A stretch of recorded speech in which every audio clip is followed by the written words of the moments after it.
Bismillahirrahmanirrahim. Assalamualaikum warahmatullahi wabarakatuh.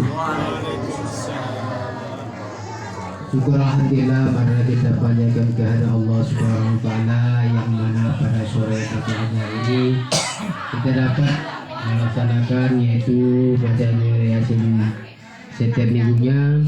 Kedua kalinya saudara salam tanpa lupa bahasa-bahasanya kita bersama kepada dalam yakni besar Muhammad SAW dengan ucapan Allahumma shalli ala sayyidina Muhammad wa ala ali sayyidina Muhammad. Bapak, Ibu, saudara kaum muslimin dan muslimat yang saya muliakan, di sini saya akan minta waktu sekitar beberapa menit, yang mana dalam kesempatan kali ini saya akan melanjutkan itu masalah tentang pengajian tentang syukur. Dalam Al-Quran surat An-Nahl ayat 18 disebutkan bahwa manusia tidak akan mampu menghitung nikmat Allah karena tugas yang harus dilakukan seorang hamba adalah bersyukur. Hanya saja bagaimana aturan yang dibenarkan agama sebagai wujud terima kasih atas segala karunia yang diterima. Ketahuilah bersyukur kepada Allah Subhanahu wa taala sesungguhnya tidak cukup kalau hanya mengucapkan alhamdulillah.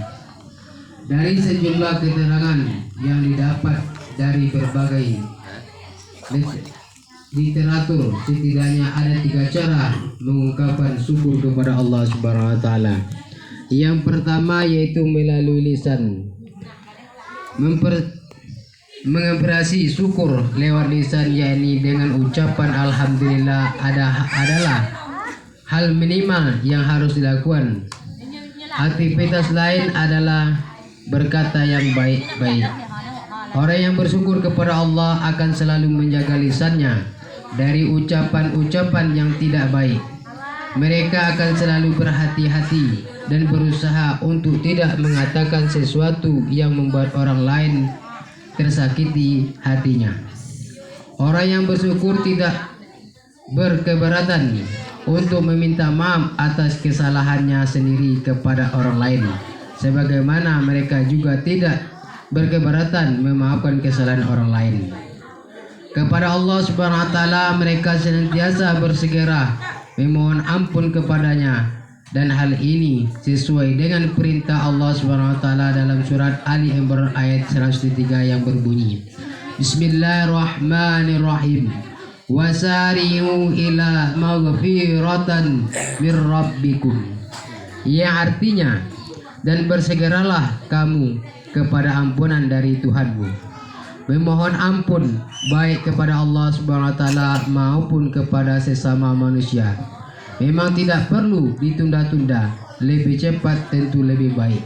Betapa banyak kerugian yang timbul akibat macetnya hubungan antara silaturahmi antara sesama saudara, kawan dan relasi gara-gara persoalan maafkan belum terselesaikan.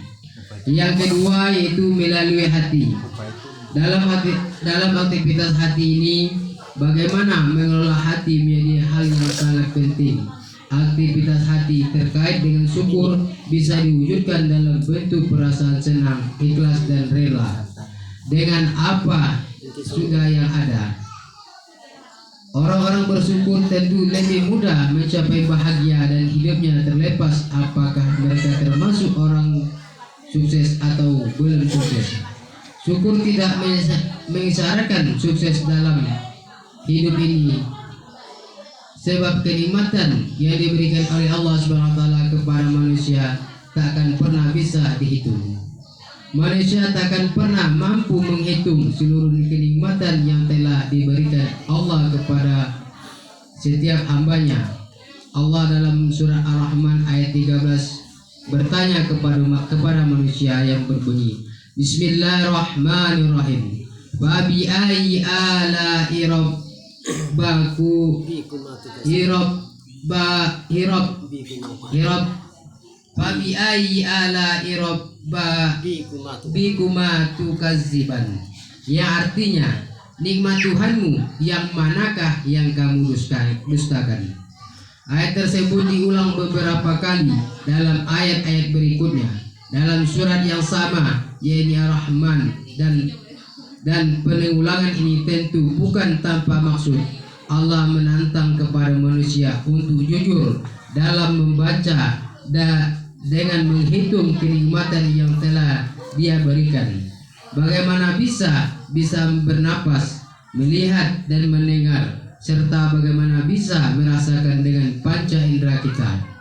Dari pertanyaan-pertanyaan seperti itu saja kita sudah tidak mampu menghitung berapa kenikmatan yang terlibat di dalamnya. Maka barang siapa tidak bersyukur kepada Allah, sesungguhnya dia telah kufur atau mengingkari kenikmatan-kenikmatan yang telah diterima dari Allah Subhanahu wa taala. Orang-orang yang bersyukur kepada Allah tentu memiliki jiwa yang ikhlas dalam melakukan dan menerima sesuatu. Mereka yang bersyukur tentu tidak suka berkeluh kesah atas aneka kekurangan atau hal-hal tidak menyenangkan. Kalangan yang bersyukur tentu lebih sabar daripada mereka yang tidak bersyukur. Memang untuk bisa bersyukur kita perlu kesabaran. Untuk kesabaran kita perlu keikhlasan. Dengan kata lain, syukur, sabar, dan ikhlas sesungguhnya saling berkaitan. Yang